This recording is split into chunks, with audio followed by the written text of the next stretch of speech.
the best piece of advice, I guess, to take this one step further that I could give people that are going down this path of high performance is to make sure you build out teams and social components to what you're doing, people that you're training with. Have a goal for the end of the week on volume you want to hit. You have a goal for today, how many yards you want to swim, or how many kilometers you want to run, or miles you want to bike. I wish I would have dedicated more time to the mental side and maybe honing that skill set. The most important one is probably Ben, welcome to the Roadman Cycling Podcast. awesome to be here. Thanks for having me on. I'm excited. I don't often chat to triathletes. We do occasionally, but we try to keep the bloodline pure. Well, I'm used to the jokes for sure, and what I will say is that I'm not just a triathlete. I actually did some road racing early in my triathlon career, and dabbled a little bit in gravel, racing. And I consider myself a relatively proficient cyclist. I do follow the cycling news as well out there, so I'm a bit of a hybrid athlete, I'd say. I'm actually just always baffled at the workload you guys get through. Even I'll include non-pro triathletes into this. I've lucky enough to chat to some of the best bike riders in the world in the podcast, and some amazing riders winning world tour races are training 17 hours, 18 hours a week. There's age group athletes in triathlon that are training a lot more than that. How do you find the time in the day to do it? Well, it's certainly becoming more difficult as my life, expands and becomes more complex with two young children. And as I get older too, it's just more challenging to put in the same workload that I used to. But yeah, I think when it's your job, you you just kind of make it happen. I mean, for me, it's always been something that I've been passionate about, and I love it enough. So it's not hard for me, I guess, to get out the door and do it. I am actually more baffled, as you touched on, by the age group athletes who have jobs, families, and they're also training, 25 to 30 hours a week, and Yeah. somehow recovering and doing it week after week after week. That's the one that really gets me. But when it's your job, I would say, it's tough, no question. But yeah, when the passion is there, it's just something that you do because it's what's required to reach the level you want to. And yeah, there's enough hours in the day, I'd say. But that's the part I do wonder about. Is there an element of they're not measuring if they are recovering during these sessions? Like how many age group athletes would go faster, which is the ultimate goal, by doing a little bit less and prioritizing recovery a little bit more. I do see that with cyclists who are trying to balance conflicting demands on their time as well. It's like, you know what, Yeah, squeezing 2.5, 3 hour session in after work in between feeds with the kid, like you'd be probably a lot better to do 60 minutes and stretch for 30 minutes. I fully agree. I mean, I think even in this day and age of, Whoop devices monitoring HRV, we've got all the gizmos, but the reality is that people are probably more stressed than they've ever been. And, to me, it's always a pretty simple equation of stress plus rest equals growth. And I think people often get that equation wrong and they end up stressing their bodies way more than they're, recovering. And you don't get the positive stimulus out of it. So, and like you said, it's getting sleep, eating food, and then also just the other stresses of life. I mean, financial, children, whatever it might be, they all pile up, and I think people tend to underestimate them. And man, even things like social media can be, kind of a drain sometimes. So yeah, it's all out there. It's coming from every angle, and I think that's kind of been the thing that I've learned a little bit more as I've gotten older and hopefully a little wiser and more mature, is that you really have to prioritize the recovery, and you don't need to go, gangbusters in every session or always try to match what you did when you were younger. It often doesn't pan out and isn't something sustainable. So yeah, I would say for most people out there, erring on the side of maybe a little bit less would be probably more beneficial, to go faster and achieve those, top results like you were talking about. Do you think the job is slightly changing from when you turned pro? Like when you turned pro, cycling or triathlon, I think it was more of an absolute focus on winning races, times, being competitive against your peers. While that's still important, and if you're the GOAT and you're winning these races, that's still very valued. But there's almost a secondary element which seems to be valued as much, and that's the personal brand. We're seeing a lot of athletes that aren't the top athletes, they're kind of mid pack athletes, but they're building quite a big brand and they're able to, command quite big paychecks and endorsements off the back of that. I fully agree. Yeah, I mean, I look at even a generation before me, people like Craig Alexander, Chris McCormick, and they embrace social media to some degree, but I think they kind of were in this, I guess, halcyon period, where it was like they could just basically focus on training and show up at a few races a year, really nailed at the World Championships, and not have to worry so much. And I've had conversations with Craig Alexander where I think he's quite appreciative to have been in that sort of time period when it wasn't really maybe the same requirement. That said, some people really thrive on it, right? I mean, some people really like this stuff. It gives them a lot of energy to get out there and kind of build that brand, like you said, do the YouTube channel, constantly be on social media. But for me, yeah, it's been something that's actually kind of come in, from the start of my career till the end. It's something that's really blossomed, I guess, and it has been something that shifted. But yeah, I feel like, and I've done kind of maybe a bit of a compared to the youngest generation coming through now. I don't do nearly as much as they do. But yeah, I feel like I've had it pretty good actually, and I do enjoy it from time to time. But I don't think that, especially again with two young children now, and just being a bit older, I just don't have the same bandwidth, to tackle all this. But to your point, yeah, there are different, I guess, ways to earn a living in the sport. Probably more pathways now, or different pathways. And with the beauty of the internet is that you can connect with people all around the world, just like we are right now. And somebody who maybe didn't have a voice before can have one, and sometimes that's a good thing. Sometimes it's not. But it's certainly a world where everyone can be seen and heard now. What's the perception in the professional triathlon collective to athletes that are really embracing it? Like, I'm thinking Lionel Sanders. Do people look like a little bit funny at him? Is it like, what are you doing? Are you a social media influencer? Or are you an athlete? Or what's the perception about him? Yeah, I mean, personally, I would say I know Lionel a little bit. I mean, I've raced against him plenty of times. He actually lives about 45 minutes from me here, and I'm in Tucson, Arizona right now. He's in Oro Valley, which is just like a little suburb of Tucson. And yeah, it's a bit of both, I would say. Certain people think that it's a bit of a joke, I think, and that it's maybe he should be focused more on the performance side. But he's a tough example, I guess, because he's the guy who's still winning races, right? He's still up there in most cases. I mean, maybe his performance at some of the world championships hasn't been perfect in the last few, but he's an incredible athlete and he's still winning races. And then he's also doing the YouTube stuff. And I feel like he has a decent balance in the sense of it doesn't feel like he puts an incredible amount of energy into it. It feels like maybe it's more of the people around him that are helping, do those things. I mean, he has to sit down and do the conversation, of course, but it's not like he's the one doing all the filming and editing and everything else. So I think he mainly just kind of talks to the camera here and there. And um, yeah, I don't know. I mean, I think for me, it's more of a perspective of, is this healthy for him? Is this something that is actually helping his performance? Is it something that he enjoys doing and is a real ad? I mean, financially, it probably is. And I guess, it depends on what you're after. If your only goal is high performance, then maybe this is extraneous. But yeah, I would say everyone's opinion is a little bit different. Mine's kind of a balance where I'm like, personally, I never had the interest in dedicating this kind of energy and time to it because I thought it was a distraction. And inevitably too, you're going to get a lot of opinions, a lot of people out there, and he's certainly not insulated from that. We've seen that. I think he takes that on, and it doesn't seem like it's always a benefit for him. He's not getting positive feedback from everybody out there. Obviously, there's plenty of haters, and so when you internalize that, I think it kind of tends to impede your performance. And I question, whether it's actually a positive for him, but it's probably a positive for the bank account.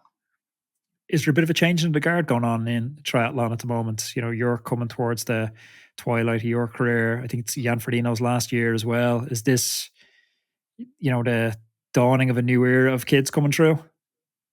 It certainly seems to be. I mean, we've seen it happen so many times, whether it was, I don't know, when Tim Don and Jan Frodeno came over from ITU, guys like that.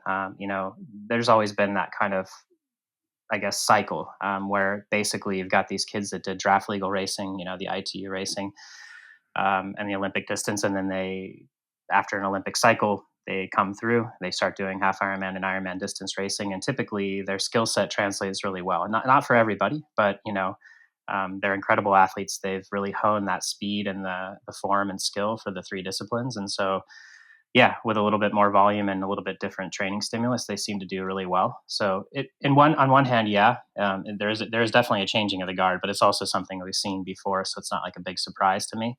But yeah, you see for sure. I mean, Sam Laidlow, 20, is he 23? I think he just won Ironman World Championships in Nice, and I Yeah. mean that's insane. I mean, you never would have seen that happen, 10 years ago.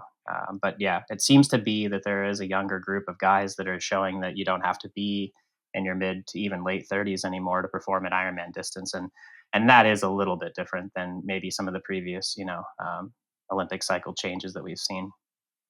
I think we're seeing that across the board in a lot of endurance sports. Like Kipchoge's record dropped at the weekend, and we're Right? seeing it in cycling with like Pogacar winning the Tour de France at 22. Like you wouldn't have dreamt of throwing a rider in. Like I remember Christian Van der Velde on the podcast talking to me about Johan Brunel ringing his dad and asking his dad if it was okay if he brought Christian to the Tour de France because he was so young, and he was like 22 years old at the time as well. It was thought to like physiologically harm athletes to do an endurance block that was so long, and your Tour de France riders were typically thought of as 30, 35, around that vintage, where you had a decade of hard racing in the legs. Whatever's happened across endurance sports in the last 5, 6 years, that old rule book has just been ripped up, and we're seeing younger and younger athletes just smashing it. Yeah, I fully agree with that. I think I'm not sure. It almost makes me wonder a little bit about what the reason for that is. I mean, it makes you kind of think that, well, we used to think that it was physiological, right? But maybe it's just more of the mental side where people believe now that this is possible, and that's all the more that it takes, right? Like just breaking down the barrier. And I mean, I've always thought about that in my own training, and then also, especially with running, I feel like it's kind of really apparent there, where Kipchoge, you can look at him and say, well, he did this sub two project and he ran 1:59:40 or whatever it was, even if it was, the circumstances were a little bit less, I guess, real in some ways than a race would be. But just doing that, I think, kind of set the tone, right, for opening people's minds, and that's a whole nother topic for discussion. But I always tell the young athletes coming through that, I wish I would have dedicated more time to the mental side and maybe honing that skill set. Because really, I think the final frontier in athletics, or at least the most important one, is probably unlocking the potential of the mind. Obviously the training has to be done. The science continues to improve, whether that's well, all things really, the technology, the sports nutrition, the coaching, all of it. But yeah, really understanding how to, yeah, get the mind, to unlock its potential, I think is kind of what we might be seeing more and more of, and might be the reason for. Because certainly, the ideas about building up this mitochondria or whatever it was, don't really hold water when you see these guys in their early 20s doing what the guys in their late 30s used to do. I wonder, is are we going to just see a drop in age every year? Are we going to start to see 17-year-olds, 18-year-olds winning these big races? Because what I'm kind of thinking about is your comment that you're 40 now, and one of the challenges you're finding is you have two kids, and it's difficult to start squeezing in training now around conflicting demands. But as we age, we definitely start accumulating more responsibilities. Even I'm thinking of myself at 25, I was a lot more financially aware, or maybe financially self-conscious, than I was at 16. At 16, I'd literally travel the world with, a packet of sandwiches in my backpack, and you wouldn't even care if you had somewhere to stay. And sports kind of going like that, where you're going from big race to altitude camp to big race to altitude camp to get ready for this stuff. But the more and more extreme these training protocols are becoming, the younger and the younger the athletes that it's suiting.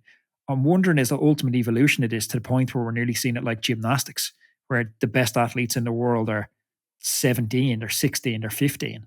Yeah, I mean, it very well could be, and I don't know where that line is with endurance sport, where how much is required. But I think, yeah, physiologically, potentially, your recovery is better when you're younger, right? I mean, maybe just from a hormonal standpoint, and yeah, just it's kind of anecdotal, but you watch kids and it seems like they get hurt and they come back really quickly, right? But you get older and those injuries kind of linger, and it just seems like it takes longer. So potentially, yeah, just that ability to handle a high training load, and then, like you said, I've seen this multiple times and it's been talked about. There's actually a couple of Norwegian kids that are pretty good too, that have been winning a lot of triathlon races. And they talk about it very clearly, where, they say things like they basically, for, obvious reasons, well, not obvious reasons, but they say it's obvious. They've avoided having girlfriends. They keep themselves in these environments where they have zero distractions essentially. And the only focus is really on doing the training, doing the recovery, doing every little piece that they can to be as best as they possibly can for this one specific thing they're doing of triathlon racing. And as you add those layers, as you add those stresses, they inevitably become probably distractions on some level. So yeah, it's an interesting thing to think about, but it certainly on its face seems to have some value. That you find the people that, yeah, maybe can do the training load at a young age, and then they just have nothing else going on. Either that, or yeah, maybe a little bit later on, but they keep themselves in that insulated environment where there's really nothing else except for the training and recovery and racing. Yeah, because it starts becoming more of a challenge when you have a little bit of cash in your pocket. And I'm not even talking about making crazy bank, but I remember being a student and being totally broke. Then moving to France and signing for an amateur team over there and being totally broke, making €50 a week. So, like, nobody's overweight when they're making €50 a week. Like, I never struggled to make race weight when I was making €50 a week because I would run out of money before the end of the week to buy food. So I was starving. But then when I got my first contract where I was actually making a little bit of cash, now all of a sudden I'm on a coffee stop on the spin and going, well, maybe I will have the muffin in Starbucks when I didn't have money for that previously because a bag of rice is the same price as a muffin. So you're kind of looking at it like that. So it does get harder and harder as you age to live the monk like life that we need to be elite athletes. Yeah, I agree with that, and it is kind of an ironic thing, right? This idea of achieving wealth and maybe even some sense of status through the results as well is a bit of an illusion, right? And actually, maybe a distraction from the ultimate goal if it is just getting the result and the growth as a person and athlete. Optimizing all of that. Yeah, it's certainly something I've thought about where you I don't know, you just kind of sold the story, right, from previous generations where it's like you wanna get the house, you wanna have the sports car, you wanna get the nice clothes, whatever it is, and, like you said, be able to eat whatever food whenever you want, and, yeah, and really, the special time, even if you don't appreciate it fully, is probably when things are at their most simple and, you're working really hard, and that is something that, like, I really talk about with people when I'm trying to remind them in training that, when things get difficult and your knee jerk reaction is to shut it down and your body's telling you to quit because that's what it's programmed to do because it's programmed for survival. That in fact, that's actually what you want is the difficult and challenging experience, right? I mean, when you look back, that's what's rewarding. That's where you feel like you earn something because it's honest. You pushed yourself really hard and you kind of had to ask yourself the question, like, do I have it? And then you have to deliver and it's hard to stomach it when the answer is no and you didn't have it, but in the same way I think that can motivate you and make you stronger and better for the next time because you don't like that feeling. So yeah, I always remind people that when you have that initial reaction of kind of, oh, I don't know if I want to do this or this just hurts or whatever, that it's actually what you're, depending on your mentality and what you're striving to do, it's actually what you should be looking for and probably what will be most rewarding in the end. I think it's really interesting what you said there about tying it back to mindset being one of the most important qualities that an athlete can have. There's a certain amount of emotional intelligence to identify that when you're on the way up, when you're Conor McGregor and you've won the first world title fight and you've made 50 grand, that's actually the high point. And you need to do everything to preserve that environment, that mindset when the temptation, because we're programmed from society, is to look ahead. I think it'll be better when I'm making €1 million fight. It'll be better when I have the seven-figure endorsement contracts. But ultimately, once you get those seven-figure endorsement contracts, all you ever try and do is scrape and get back to that moment to live humbly and recreate that mindset you had when you were on the way up. Yeah, it's a really strange thing that we allow ourselves to be duped, by. But that said, I do think, yeah, there's maybe a more optimal balance than like just starving. I think, yeah, maybe having a little bit more and having the appreciation for sure. But yeah, but what you said, I mean, really, that's kind of the whole thing. That's the zen of life, right? I mean, appreciation for what you have and not be striving all the time to have things be different than they are to be grateful for and appreciate what you have in the moment. Sure, you can definitely have goals and things you're working for, but whether it's pain, whether it's struggle, whether it's sitting on the couch and taking it easy, you have kind of an equal appreciation for all those things. Today's episode is brought to you by BetterHelp. As we pedal closer to the end of another year, I can't help but reflect on the highs and lows that come with it. Whether it's the excitement of the holiday season or navigating the occasional seasonal blues, it can be a little bit of a roller coaster, right? Well, I've been thinking about how this time of year can be a little bit overwhelming, dealing with the stress and the changes that accompany it. Whether you've ever dipped your toes into therapy or not, let's chat about the bigger picture benefits in a language we can all relate to. Think of it as a toolkit for life. A bit of space where you can learn the ropes of positive coping skills, some time for self-reflection, and even somewhere where you can learn how to set those crucial boundaries in your life. If you're contemplating the therapy journey, why not give BetterHelp a spin? This is therapy that's entirely online, crafted for the ultimate convenience, flexibility, and tailored to your schedule. Just a quick questionnaire to match you with a licensed therapist and freedom to switch things up anytime at absolutely no extra cost. It's therapy on your terms, and I've got to say the convenience is an absolute game changer. So have a go and find the bright spot this season with BetterHelp. Visit betterhelp.com/roadman today to get 10% off your first month. That's betterhelp.com/roadman. Details are in the description below.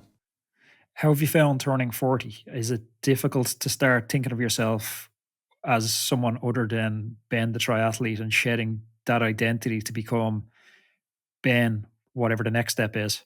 Definitely, yeah. I always considered myself, yeah, reasonably intelligent, and I felt like I had more dimension to me than just being a triathlete. But after 20 years of doing it, it does become your identity, and I dedicated a lot of mental and physical energy to this career, and in some ways, I still really am. So I think that I thought that I would be different, though. No, no lie there. I watched some friends of mine that were older, and I was like, well, I definitely saw the struggle, and yeah, I kind of maybe minimized it because it wasn't my experience. And now that I'm here, I can honestly say that, yeah, it's challenging. I mean, to reimagine yourself or revisit things that maybe you kind of let fall in the background, and yeah, to decide what it is that you want to do moving forward. Because when you're an athlete, I think one of the biggest things is that you have these goals in front of you that are so crystal clear, and yeah, you're always striving to get these, to achieve these results, to increase your performance, whatever it is. And I think the real world of jobs and everything else is probably a little bit more nebulous than that, and you don't have the same autonomy often. And yeah, I think short story, or short answer to what could be a really long one. I can see that it's going to be really challenging for me to make this transition, and I'm really just trying to enjoy this final phase of my career and not go too far in the future. Because even with this, I feel like year to year, there's so many examples of things that happened in my career and people that I met, and the way that it affected the trajectory of my career that happened within 6 months or a year so often that it's like, I don't know what's going to be happening in a year. People ask me what I'm doing next, and I'm like, well, this is what I'm doing now, and I don't want to do a disservice to it. I don't want to get so far down the road with planning, as we talked about, this imaginary future, that I'm not able to live where I am now. So um, yeah, that's a long way of saying I think it's going to be a challenging process, and probably more so than I imagined. But hopefully, one that some of the skills that I've learned in the sporting life will help me navigate it. You mentioned on the journey you let things fall in the background. What did you mean by that? Well, I've always considered myself a bit of an artist. So yeah, I grew up with a father who was a building contractor, and I guess was a bit of a photographer, ceramicist, woodworker, even some metalworking as well, which I still occasionally do in my off season. And yeah, things like that just seem to, little hobbies and things like that.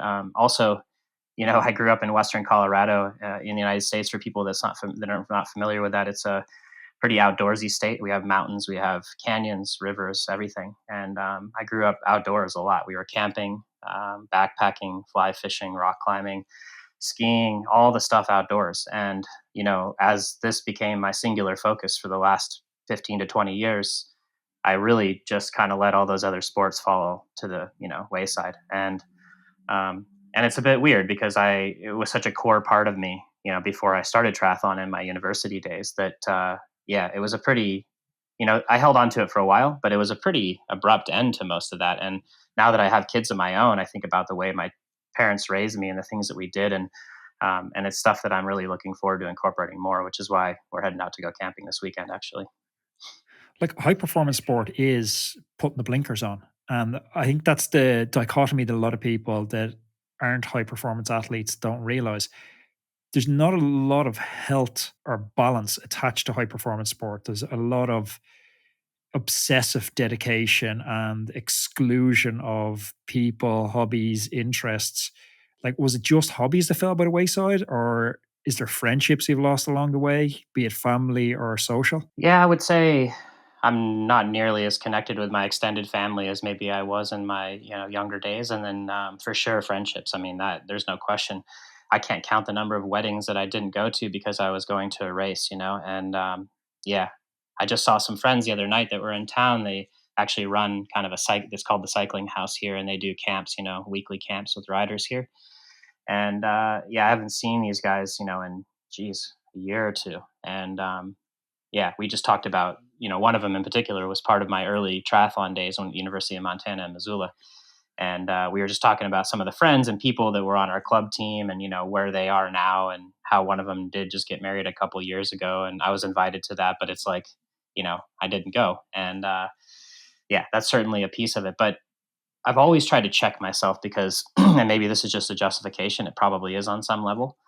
But when people talk about sacrifice when they're talking about doing a sport. And I really struggle with that concept a little bit because I feel like people are painting this picture like, woe is me on some level, even if it's a small amount, right? And I kind of look at it like, well, this is what you do to do the thing you said you wanted to do. And, if you don't want to do that thing, then there's plenty of other things to do and you can do all those things. But kind of to say after the fact, like, oh, I made all these sacrifices and it just doesn't really land well with me. I look at it more as just, this is what you do if you want to do the thing you want to do. And when you call it sacrifice, I think it kind of brings in a negative component and yeah, almost like you're trying to call attention to yourself as if you're special, but it's really just that's the decision you made. Do you regret any of those decisions? I typically don't live with a lot of regret, mostly because I don't think it's super healthy or productive. I mean, it can inform things moving forward, like choices that you make. But yeah, I would not say I regret it. I mean, the rewards of what I've done have been tremendous. And so I kind of look at it more that way that the things that I've been able to experience and the rewards that I've gotten from this career and this job have been, yeah, more than I could have ever imagined. And, every pathway is going to have its positives and negatives, I guess. But yeah, this has been a pretty special life and pretty special career that I wouldn't trade a lot for.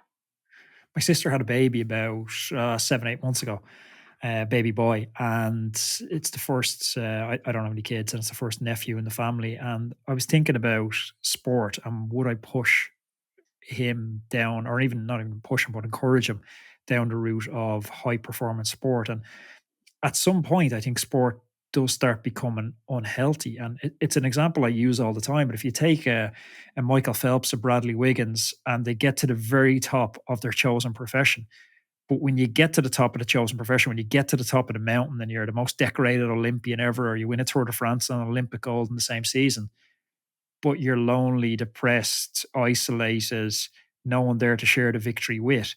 Like, can we call that success? Like, do you want that for your kids? Would you push them towards that?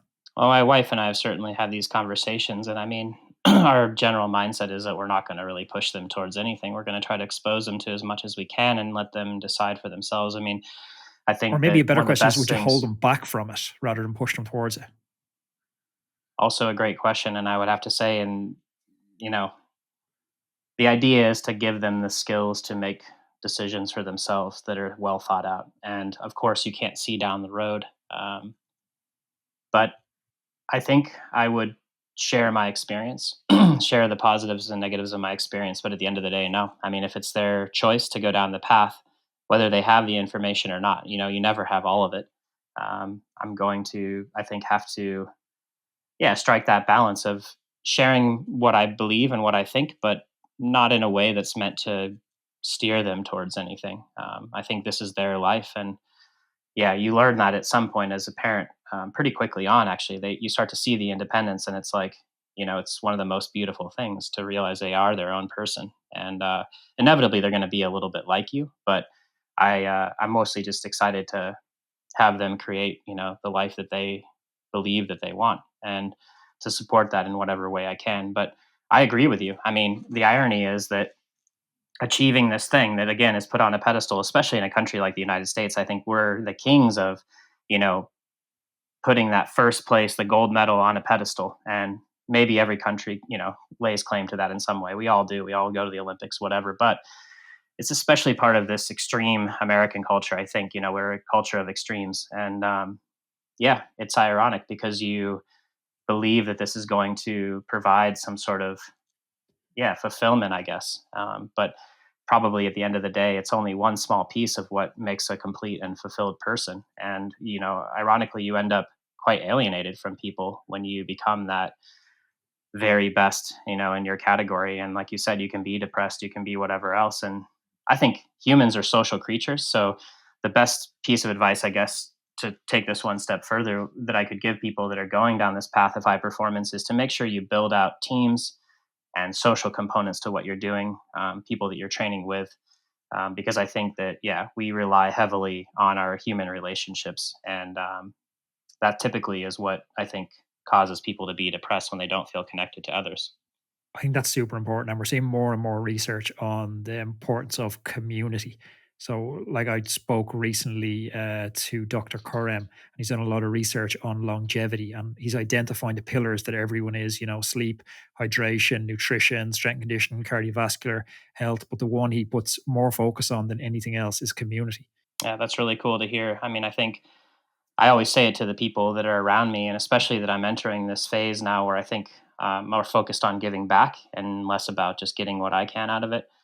And I always tell the younger kids coming through that, like, you really just have to, like, yeah, enjoy what you're doing. We're not robots. I mean, there's a robotic component, yes, of course, like food in, food out, sleep, train, whatever. But at the end of the day, we're not just like computers. So you really have to take care of those human elements and respect them, and maybe like put them, like you were saying, above, some of these other ones that we have, to create the most healthy athlete. Because I've seen it time and time again. I still remember watching the Tour of California back when Peter Sagan was racing, and I remember it was maybe Christian Van de Velde and somebody else announcing, and they were talking, and Christian said something. He's like, "Well, it's no surprise why he's winning these races. Just look at him. Like, all these guys are obsessed about their weight, their gear, their power, all this stuff, and Peter's just having more fun than everybody."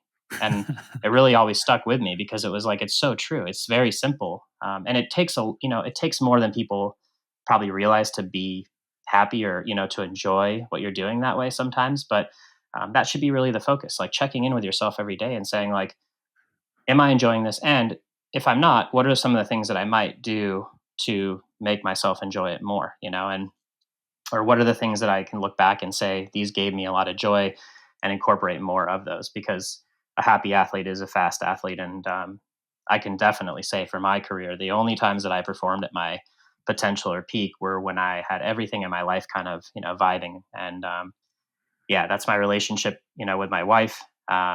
Feeling like I was feeling my body well, getting good rest, connected with, yeah, family, friends, everything.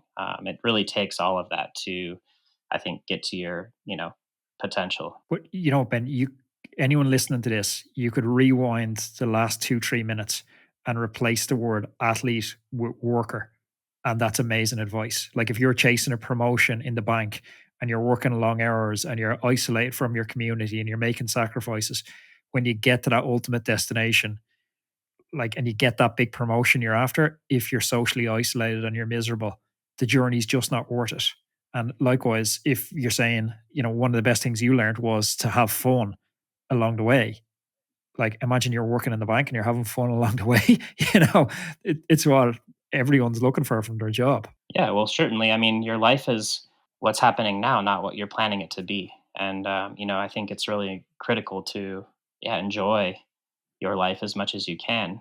Enjoy the process and not always be motivated by some sort of moving target, essentially, because as you said, I mean, it's like you want that seven-figure contract, you want, whatever it is. And um, when you get there, typically it's not really what you imagined it was, and you want something else, and you end up in that kind of vicious cycle of always wanting to be somewhere that you're not. And yeah, that doesn't sound like a recipe for mental health to me. So I definitely think choosing something that you're good at, that you enjoy, and then yeah, figuring out the ways to continue making it enjoyable as much as you can each day, because Some that's really again what your life is.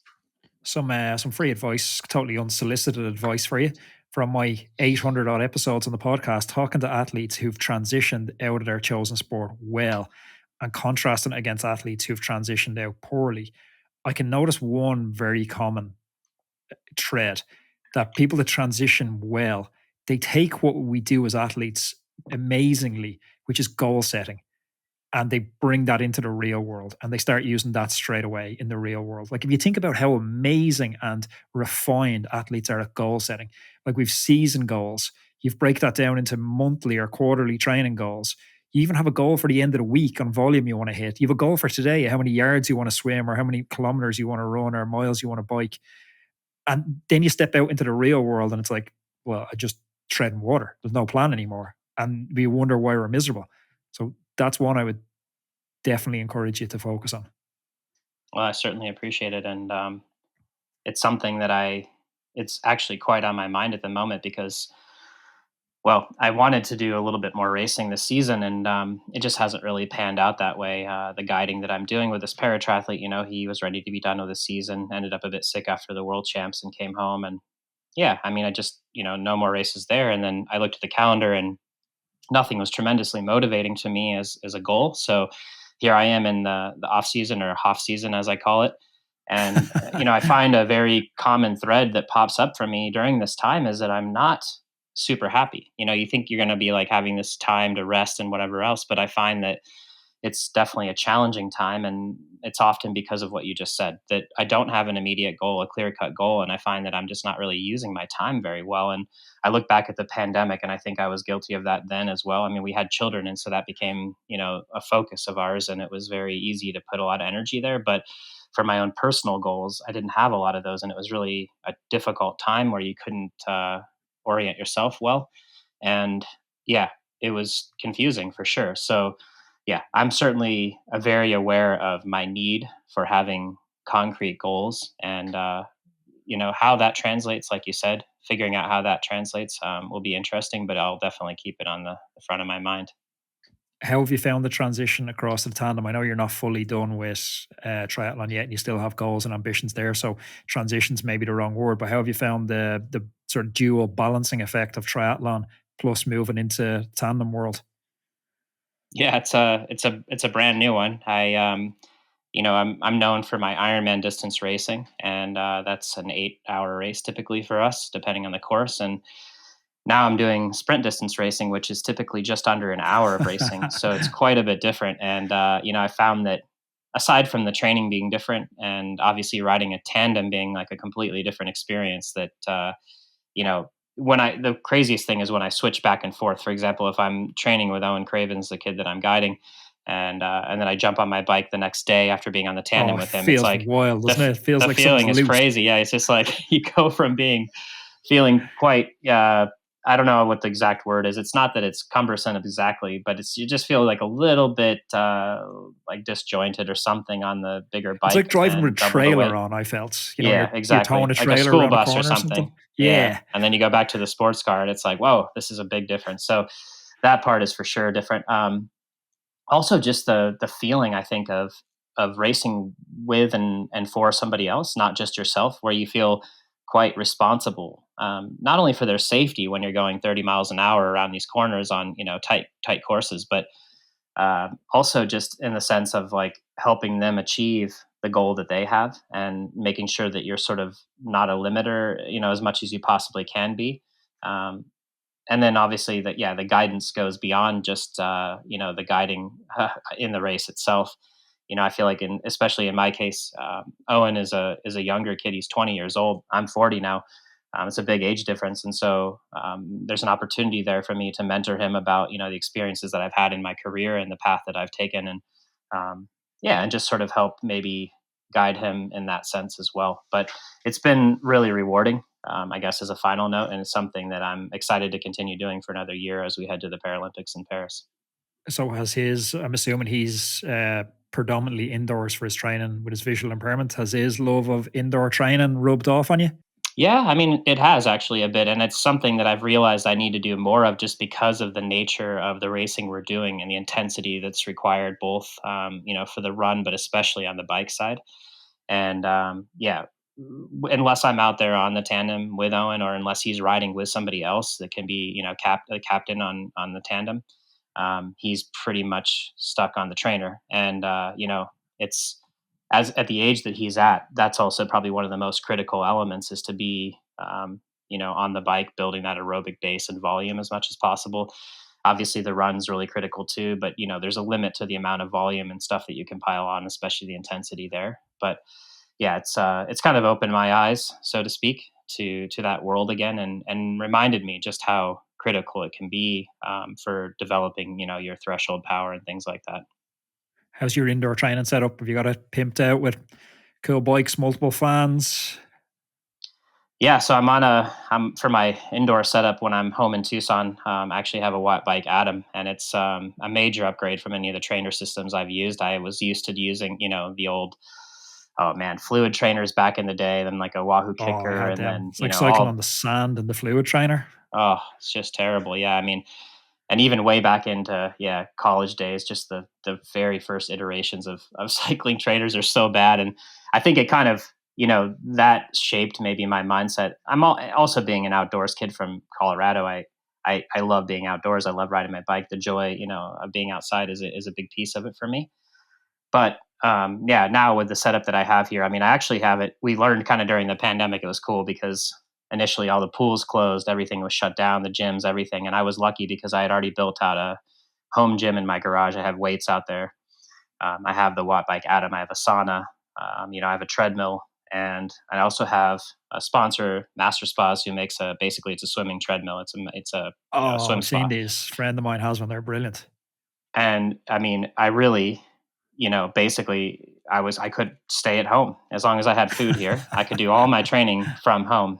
Um, and it was actually pretty cool because, a lot of people started reaching out to me, especially on the pool side, to use the spa, because the pools were closed, and, kids had swim meets. They were still trying to get to colleges, to get scholarships. So it was kind of a crazy time there. But yeah, I mean, in terms of the bike training, especially for what I'm doing now, the bike that I'm on, it's such a massive upgrade. I mean, I'd actually never been on a stationary bike like that, a proper actual bike built for indoor training like that. But just the difference in how quiet it is and how smooth it is like, yeah, it makes it a lot more enjoyable, especially when you're doing that high intensity work. It just feels stable and smooth, and like you're really getting everything out of the workout. But it's kind of my go-to now. I do a lot of like 5-minute threshold work, sweet spot intervals, things like that. And yeah, it's certainly more enjoyable than the indoor training that I used to do. Ben, I've loved this conversation. Best of luck on your journey towards Paris. We'll be rooting for you. Really appreciate it. Yeah, it's been great to chat. I think it's always good to talk about these topics and bring them back into the front of your mind, even if you're aware of them. It's good to be reminded, and I appreciate the advice as I transition to the next phase of my career, whatever that might be. Thanks for your time. Everybody, thanks for tuning in to today's interview. If you like this interview, I'm going to put another interview up here, which I know you're really going to enjoy.